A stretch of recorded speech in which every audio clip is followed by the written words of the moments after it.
Assalamualaikum ayah bunda, semoga sehat selalu.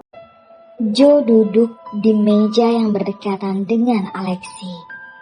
Memang tidak terlalu dekat sekali, tapi bagi Alexi bisa puas untuk memandang Jovanka yang ia tahu sebagai Naura. Tak berselang lama, waitress dengan buku catatan menu kafe mendatangi meja Jovanka. Selamat pagi Mbak Naura, mau pesan apa siang ini? Ice lemon tea grande ya Mbak. Kamu mau pesen apa, Sah? Samain aja, Jo. Ya udah, ice lemon tea grandenya 2 ya. Oke, ditunggu ya Mbak Naura. Sebenarnya ada apa sih, Jo? Aku bingung sama Ray. Kenapa? Ray susah banget diajakin jalan. Gak seperti pasangan lain yang selalu bersama. Tadi aja aku ajakin ke sini, dia nolak. Aku harus gimana coba? Kadang aku bosan dengan keadaan kayak gini, Sa. Jo, Ray itu kan sekolah sambil kerja. Masa kamu sebagai pacarnya gak ngerti sih? Iya, aku ngerti, Sa. Tapi aku mulai bosan dengan semuanya. Aku juga mau jadi prioritas dia. Salsa memperhatikan ekspresi teman yang sedang kesal. Jo masih seperti kekanak-kanakan dalam hal ini. Mestinya Jo mengerti dengan keadaan Ray saat ini. Dari sini pemikiran Salsa jauh lebih dewasa daripada Jovanka. Bagaimana tidak? Sedari kecil Jovanka selalu merasakan hidup enak. Apapun yang ia mau selalu dituruti oleh kedua orang tuanya. Walau ia kurang kasih sayang, mungkin hal itulah yang membuat Jo menjadi sosok yang keras kepala. Ice lemon tea grandenya, Mbak. Waitress menyajikan di atas meja. Makasih ya, Mbak. Salsa belum mengetahui kalau Ray kerja di sini. Ia hanya mengetahui kalau Ray telah kembali mendapatkan pekerjaan baru di kafe. Bahkan Jo tidak menanyakan nama kafenya pada waktu itu. Dari sini sudah jelas, Jo kurang care terhadap Ray. Berbeda dengan Ray, ia memperhatikan dari mulai hal-hal yang kecil. Ray selalu memberikan rasa nyaman ketika Jo bersama dirinya. Jo selalu menginginkan diprioritaskan. Sedangkan sikap dirinya, Jo belum bisa bercermin. Mungkin Jo memang membutuhkan figur cowok yang selalu mengerti. Emily menghampiri meja Jovanka yang tengah duduk dan menikmati ice lemon tea bersama sahabatnya. Hai semua. Emilia menyapa ponakan dan sahabat yang sedang bercerita. Tante Emi, ngapain tante di sini? Tante lagi ada perlu sama teman. Oh, boleh tante gabung dengan kalian? Jo melirik, meminta pendapat sahabatnya. Salsa tersenyum menggantikan kata tak apa untuk menerima mereka bergabung bersama di satu meja. Emilia memanggil Alexi untuk pindah ke meja Jovanka. Jo pun terpana ketika melihat sosok pria dewasa yang tampan berkarisma dan mempunyai postur tubuh yang cukup tinggi, walau tidak setinggi postur tubuh Reina. Alexi tersenyum, membuat Jo sedikit oleng karena hati yang telah semrawut. Terbesit di hatinya untuk berpura-pura menyukai orang ini agar Ray cemburu. Jo, kenalin, ini Alexi, teman tante. Ia dokter. Emilia tersenyum menatap Alexi. Dalam hatinya, Emilia berniat untuk mendekatkan Alexi dengan keponakannya. Alexi tersenyum secara menjulurkan tangan kanannya untuk berkenalan. Cocok nih buat manas-manasin si Ray. Belum terlalu tua, dokter lagi. Jo, sapa Emilia yang sedang melihat keponakannya melamun. Iya, aku Naura Jovanka, Om. Jo meraih lengan Alexi dan berjabat tangan. Salsa merasa aneh dengan sahabatnya. Karena Jo bukan tipikal cewek yang gampang berkenalan dengan cowok. Tapi mungkin Jo mau berkenalan karena tantenya sendiri yang mengenalkan. Salsa berusaha untuk bersikap positif thinking terhadap sahabatnya. Akhirnya mereka mengobrol bareng dalam satu meja. Percakapan antara Alexi dan Jovanka yang lebih mendominasi. Sementara Emilia dan Salsa hanya tersenyum mendengarkan perbincangan dua insan yang berbeda generasi. Akhirnya Joe dan Salsa pamit untuk pulang dengan alasan masih ada tugas sekolah yang harus dikerjakan. Nona, netra Ray terbelalak ketika adiknya ada di depan pintu kosnya. Reina tersenyum. Kok kesini gak bilang-bilang? Maaf bang, mama maksa Nana ngeliat abang secara langsung. Tapi mama gak ngikutin kan? Ucap Ray sambil melihat kondisi di sekitaran kos itu.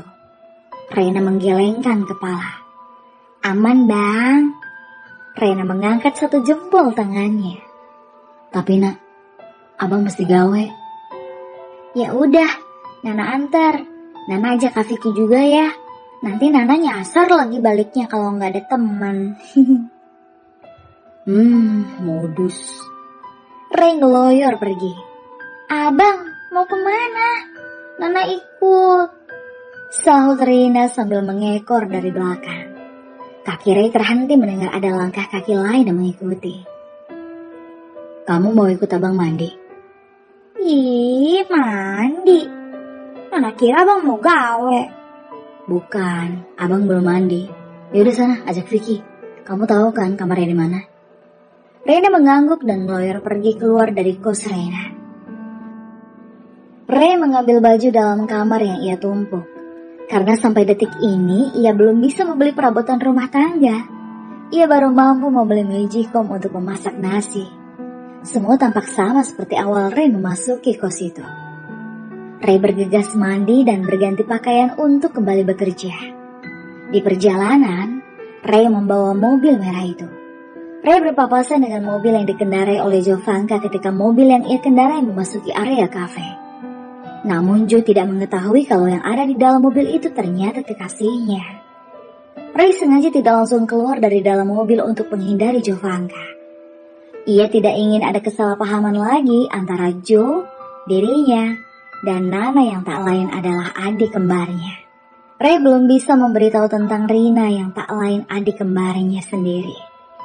Ray terlalu takut kalau jati dirinya akan terbongkar. Terlebih, Papa Jovanka juga seorang pengusaha. Kemungkinan besar untuk mengetahui tentang ayahnya Reynan kan? Setelah mobil Joe menghilang dari pandangan, Ray segera turun dari mobil merah itu. Dan diikuti oleh langkah kaki Vicky dan Reina. Kalian mau ngapain? Kami mau nongkrong di kafe. Aduh, kagak ada kafe lain apa? Ray, gue itu sahabat yang baik. Gue mau jagain adek lu tapi gak jauh dari pengawasan lu sebagai abangnya. Ya gak nak? Reina tersenyum. Ya udah, tapi jangan ganggu gue kerja. Idih, abang kepedean. Bukan kepedean nak, abangmu itu kecakepan. Kalau kecakapan, emang udah bawaan dari Oro. Suara bel pintu berbunyi seraya pintu kafe itu pun terbuka. Vicky, Reina, dan Reynan masuk dalam kafe. Rekan-rekan kerjanya menyambut kedatangan Vicky dan Reina dengan tersenyum dan mengucapkan salam. Ray, mata Emilia membulat melihat paras tampan si barista baru. Pertemuanku bersama Ray yang kedua kalinya di sini. Tapi kenapa debar ini selalu ada ketika mata ini melihat wajahnya? Mi, Alexi mencoba menyadarkan Emily yang terlihat melamun. Hah? Terlihat ekspresi kaget pada dokter yang menyabet status janda cantik itu. Mulai deh, terpesona lagi. Entah Lex, kok debar itu selalu ada ketika melihat dia ya. Emilia menyangga dagunya dengan tangan kanan. Seraya matanya menatap lekat kepada pemuda bermata sipit itu. Emilia tampak kaget ketika seorang gadis yang seperti seumuran Ray tiba-tiba memeluk. Siapa gadis itu ya? Emilia melihat gadis cantik dengan postur tubuh yang tinggi, jauh di atasnya. Gadis itu berpakaian menarik, serba branded, dengan usia yang masih muda. Mungkin bagi penglihatan kaum Adam terlihat sempurna. Ada rasa penasaran pada Emilia ketika gadis itu memeluk laki-laki yang ia sukai saat ini. Kamu cemburu ya? Enggak lah, masa aku cemburu sama gadis kecil sih? Alexi bisa menerka kalau memang Emilia sedang cemburu walau ia menyanggahnya. Tadi, sorot mata Emilia sangat terlihat ketika melihat gadis muda itu memeluk Reina. Akhirnya Alexi dan Emilia memutuskan untuk pulang meninggalkan pertanyaan besar untuk Emilia tentang siapa gadis yang telah memeluk Reina. Sedangkan Reina dan Vicky duduk di meja kafe. Mereka mengobrol sambil memesan secangkir kopi panas di sore itu. Jevangka akhirnya sampai di rumah Salsa. Ia memarkirkan mobilnya di depan pintu gerbang rumah sahabatnya. Salsa masih terdiam di dalam mobil Jevangka. Sebuah kerajaan Kamu gak mau balik, Sa? yang bernama Jevangka mengernyitkan dahi. Aku masih bingung sama kamu ketika di kafe, Jo. Bingung kenapa sih? Kok kamu mau berkenalan sama dokter itu sih? Padahal dia kan udah om-om. Ini memiliki Terus, yang jangan-jangan kamu mau dijodohin Tante Emi sama dokter itu. hanya ada Terus? seekor kera putih. Emang kamu mau? Atau itu Dialah hanya trik biar cemburu? seekor Cerdas. prajurit yang Aduh, gagah sakit berani. tahu. Jo mencubit Yang hidung telah Salsa. menyelamatkan Bibir Salsa Dewi meruncing dan dengan Sinta mengusap dari hidung yang ditarik cengkraman Jevangka. rawan. Jevangka tersenyum melihat Salsa kesakitan karena hidungnya ia Kemudian tarik. dia dibawa Tapi, ke Jo, sebuah Bagaimana kalau om dokter malah ruangan suka sama khusus kamu? Biarin aja. yang di dalamnya Terus Reina gimana? telah Salahnya sendiri. tersedia Kenapa segalanya. aku bukan menjadi prioritas utamanya? Aku kan Aneka pacarnya. buah telah tersaji Salsa di menggelengkan atas kepalanya meja, mendengar jawaban dari Jevangka. bertatakan Mungkin Jo lagi kesal kalam terhadap Ray. berlapis Makanya emas ia menjawab dan seperti itu. minuman Jo, yang hati-hati loh, tersaji ucapan itu dalam doa. guci-guci indah Salsa membuka handle yang pintu mobil juga Jevangka. terbuat Ia dari melangkahkan emas. kakinya keluar dari dalam mobil. Ia memandang ke arah Jo, tapi Jo langsung melesat pergi tanpa ada satu kata pun yang terucap. Sebuah kamar Apa Jo marah khusus sama untuk aku? Jo mengemudikan mobilnya dengan sebuah kecepatan kamar tinggi. yang Di luas sepanjang jalan hatinya dengan telah tempat kesal. tidur Kesal besar terhadap kekasih dan juga dan sahabat yang terasa bertilam menggurui. sutra. Padahal Salsa hanya mengingatkan Jevangka. Tapi Jo tidak menerima dengan hati yang terbuka dan akhirnya terjadilah kesalahpahaman antara ia dan sahabatnya. Masuk akal. Jo menghempaskan tubuhnya ke atas ranjang.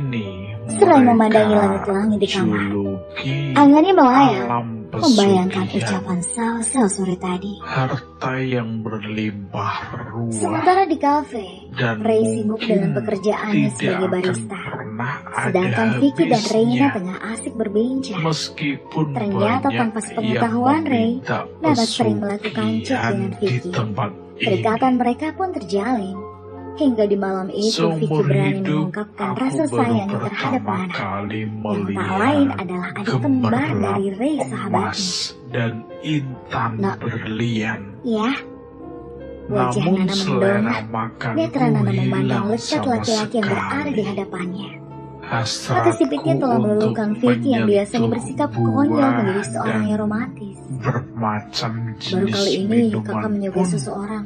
sama Apabila dia jauh, sekali kakak merindu. aku tidak Tapi jikalau dia lakukan. dekat, kakak merasa malu. Bahkan untuk masuk ke kenapa, dalam kamarku, Malu untuk aku bilang tidak kalau berani. kakak sayang dia. Ada rasa sedih takut dalam diri Reina benar-benar ketika mendengar mencengkeram laki-laki yang ia sukai telah pikiranku. mencintai wanita lain. Aku Ia tidak merasa boleh tidak mempunyai keluar kesempatan untuk dari mendapatkan pria yang niatku ia sukai. semula Namun Reina untuk masih bisa mencari menerimanya arwah dan dia Nuning mencoba untuk atau berlapang dada. Novi. Ya Aku tinggal bilang harus aja kak, keluar dari utarain perasaan istana kakak. ini Gimana dia tahu isi hati meski kakak dengan padanya? mengambil Ucap resiko Reina, berat. walau sebenarnya ada rasa sakit Tapi di dalam dada. bagaimana aku bisa kabur emang dari siapa, Kak? tempat ini? Akhirnya Nana terpancing untuk Semua bertanya karena pintu Vicky dia tertutup membisu dan tidak rapat. melanjutkan Dan pembicaraannya. setiap pintu pasti dijaga Nana ketat menunjuk wajahnya oleh sendiri. prajurit kera Aku. yang menyeramkan. Vicky menganggukkan kepalanya. Iya, Waktu suka sama untuk kamu. mengambil Bukan cuma suka. keputusan Kakak sayang sama kamu. tinggal satu hari dalam saja. sekejap perasaan sakit itu berubah menjadi bahagia aku untuknya. harus menggunakan Ini seperti kesempatan keajaiban. ini, Apa aku tidak salah dengar? menggunakan waktu Maukah yang kamu jadi pacar kakak? tersisa untuk mencari Perasaan Reina sangat celah. bahagia ketika kata itu meluncur dari bibir Aku Vicky. harus Ia keluar ingin dari alam berguling-guling ini. seumpama saja tidak punya Dan rasa malu. tentang Namun bagaimana Reina tetap caranya, mengendalikan dirinya. aku harus Ia tidak mau mencarinya. ketahuan kalau sebenarnya dirinya telah lama memendam Aku rasa cinta untuk berpura-pura Vicky. mengiyakan Jarum jam saja terasa lama berputar saat ketika menunggu sang satu pujaan hati untuk makhluk memberikan jawaban atas bertanya cinta yang telah ia apakah utarakan. dia akan menjadi Waktu terasa suami berhenti. sang Tatkala putri. menatap sepasang netra sipit dan wajah yang tegang Semua ketika itu ia hendak aku menjawab tentang lakukan perasaannya. agar dapat Akankah rasa itu sama? bergerak bebas Atau dari hanya bertepuk sebelah pengawasan. tangan saja? Dan perkiraanku memang benar. Vicky menunggu dengan raut Aku wajah yang bisa pucat ketika mendapat mendengar suara yang lirih mulai kesempatan terdengar berucap. mendapat keringanan. Aku mau jadi pacar kakak. Aku bisa Mata Vicky membulat tak percaya berjalan di dengan luar apa yang ia istana. dengar. Namun Hati Vicky masih seakan terbang ditemani melayang bersama sosok hati yang makhluk terbalaskan kera cinta. yang lumayan besar. Bener nak? Aku masih Tiba-tiba memutar Ray berada di otak. depan Vicky dan Reina Bagaimana saat Vicky bisa menggenggam jemari lepas adik dari kembarnya. pengawal itu?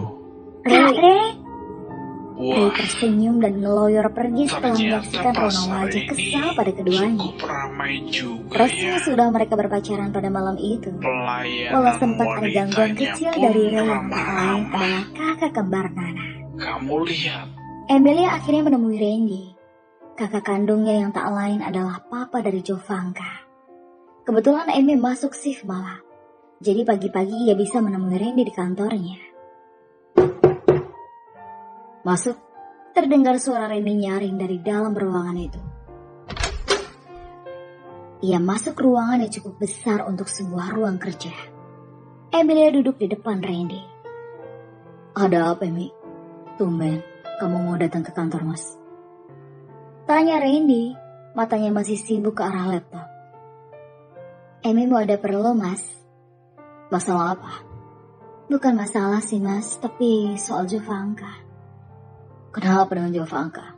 Aku bermaksud menjodohkan Jo dengan teman aku, Mas. Ini sudah zaman modern, Emi. Masa masih dijodohkan? Dia calon menantu idaman, Mas. Dia seorang dokter. Sudah mempunyai klinik sendiri lagi. Ternyata temanku itu jatuh cinta juga sama Jovanka. Masa sih? Iya, nanti Jo bisa jadi dokter juga, Mas. Karena dia beserta orang tuanya juga berprofesi sebagai dokter. Randy berpikir mengenai tawaran Emilia untuk menjodohkan putrinya dengan salah satu temannya yang seorang dokter. Hatinya kini bergulat dengan pendapat dari dua sisi hatinya, yang mengiyakan dan membantah. Udah, terima aja. Anakmu nanti gak bakal menderita. Secara mereka dari anak orang kaya. Ia juga sudah mapan, sudah menjadi dokter, dan juga mempunyai klinik sendiri. Jangan, kamu akan menyiksa hati putrimu sendiri, karena belum tentu putrimu akan mau dijodohkan dengannya. Kedua bisikan itu telah membuatnya pusing sejenak. Akhirnya Randy memutuskan untuk bermusyawarah dengan istrinya. Gawai Jovanka bergetar di atas nakas. Ia meraih dan membacanya. Nomor gak dikenal. Jo menggeser layar pada gawainya. Naura, bisa nggak kita ketemuan? Maaf sebelumnya, saya tahu nomor handphone kamu dari Emilia. What? Om dokter kirim pesan ke aku. Iya, gak apa-apa. Ketemu di mana, Om? Di kafe yang dulu kita bertemu. Oke. Akhirnya, niat Jovanka membuat Ray cemburu mendapatkan peluang. Ia memanfaatkan momen ini untuk membalas manasi kekasihnya. Jo segera bangkit dari tempat tidurnya. Jam menunjukkan pukul 7 malam. Belum terlalu larut kalau hanya untuk pergi ke kafe. Ia membuka lemari dan memilih dress berwarna merah jambu diserati sedikit sentuhan make up untuk menyempurnakan penampilannya malam ini. Ia membawa tas selempang kecil yang di dalamnya terdapat dompet beserta handphone. Lalu ia melesat dengan mobilnya. Pintu kafe terbuka. Benar saja, Alexi sudah menunggunya di salah satu meja. Ia melambaikan tangannya dan Jo melangkahkan kakinya mendekati meja di mana Alexi telah menunggunya. Malam, Om. malam Naura, silakan duduk. Jo duduk dan menyimpan tas kecil di atas meja. Alexi dan Jovanka berbincang manis. Jo juga merasa nyaman karena Alexi benar-benar dewasa untuknya. Dengan keadaan Alexi yang sudah mapan, wajar saja ia bisa meluangkan banyak waktu untuk Jovanka. Saatnya aku kirim pesan ke Ray nih, biar dia lihat kedekatan kami. Jo mengirim pesan pada Ray. Namun lagi-lagi Ray mengatakan tidak bisa menemuinya karena ia sedang bekerja. Ray, tolong beresin meja nomor 15 ya. Aku masih sibuk di belakang. Oke, Mbak. Ray pergi membawa alat pembersih meja menuju meja 15. Di sana matanya terbelalak ketika di sebelah meja 15 ada kekasihnya bersama Dr. Alexi yang tadi sore ada di sini bersama Emilia. Jo, Ray, mereka berdua tidak mengetahui kalau kafe yang dimaksud adalah tempat yang sama. Ada rasa kesal di hati Ray ketika kekasihnya telah duduk dengan laki-laki lain yang berusia jauh di atasnya. Apalagi Jovanka yang terlihat berdandan untuk laki-laki lain. Ray tahu persis kalau Alexi tidak ada hubungan keluarga dengan Jovanka. Ray memilih kembali fokus bekerja. Ia tidak terlalu menghiraukan keadaannya sekarang yang merasa sakit hati. Kalian udah saling kenal? Iya, dia di kelas Om. Oh. Ray merasakan bertambah sakit ketika kekasihnya hanya mengatakan kalau dirinya adalah adik kelasnya dan tidak disertakan sebagai kekasih. Permisi Om, Ray mau lanjut kerja. Ray ngeloyor pergi ke meja kerjanya. Yes, akhirnya Ray jealous juga. Ada kepuasan di hatinya ketika melihat mata Ray terbelalak karena melihatnya dengan Alexi. Pria yang jauh lebih dewasa dan lebih mapan dibanding dirinya. Alexi memang pandai memikat hati. Terlebih Jovanka dalam keadaan kesal pada kekasihnya. Hingga sangat gampang untuk Alexi masuki hatinya yang telah diselimuti rasa kesal. Akhirnya setelah panjang lebar bercerita mereka memutuskan pulang. Karena waktu telah menunjukkan pukul 9 malam. Alexi dan Jo pulang dengan mobil masing-masing. Kapan-kapan kita jalan lagi ya Naura? Ucap Alexi ketika Jo berada di depan pintu mobil. Iya Om, makasih ya malam ini. Jovanka tersenyum sembari membuka handle pintu mobilnya. Ray pulang berjalan kaki untuk menaiki angkot. Sialnya malam ini hujan lebat. Ray duduk di halte untuk menunggu kendaraan apa saja yang akan dia dapatkan. Ray melamun di tengah malam yang gelap dan disertai sambaran petir. Semakin menyayat hati ketika ia mengingat kekasihnya bersama lelaki lain. Apa gue gak pantas untuk Jovanka? Hujan semakin deras. Angkot pun tidak ada yang lewat di hadapannya. Ray semakin merasa sendiri kala itu. Di tengah malam yang disertai hujan. Gawainya bergetar. Ray mengusap layar gawai yang berada dalam genggamannya. Tulisan yang muncul pada layar adalah Nana. Halo Nak, ada apa? Abang di mana? Kok belum pulang? Tanda jemput ya? Gak usah Nak, bentar lagi Abang pulang. Ini masih di kafe kok. Ya udah, abang tunggu di situ, biar Nana jemput. Jangan Nak, bahaya, apalagi sekarang sedang hujan. Abang takut kamu terjebak banjir. Tapi Nana khawatir. Gak usah khawatir, Abang kan cowok. Gak akan ada yang mau nyulik Abang juga. Idih, Abang, masih sempat-sempatnya bercanda sih. Karena khawatir tahu. Udah. Abang tutup dulu ya teleponnya. Jangan kemana-mana. Diam di dalam kos saja. Sebentar lagi berdatang. Tak berselang lama angkot pun melintas di hadapannya. Ray memberhentikan angkot itu. Ray naik angkot yang tidak terlalu banyak penumpang. Tapi sialnya ongkos yang diketok 2 kali lipat dari biasa. Biasalah, kadang memang ada sopir angkot yang memanfaatkan momen seperti itu. Di tempat lain, ada Jovanka yang tengah bahagia bisa membuat kekasihnya cemburu di malam tadi. Ia merebahkan tubuhnya sembari tersenyum puas melihat kekasihnya cemburu di depan mata. Non, Big Moon memanggil. Ucap Jo yang berada di dalam kamar. Ia melangkahkan kaki dan mendekatinya di tepi ranjang.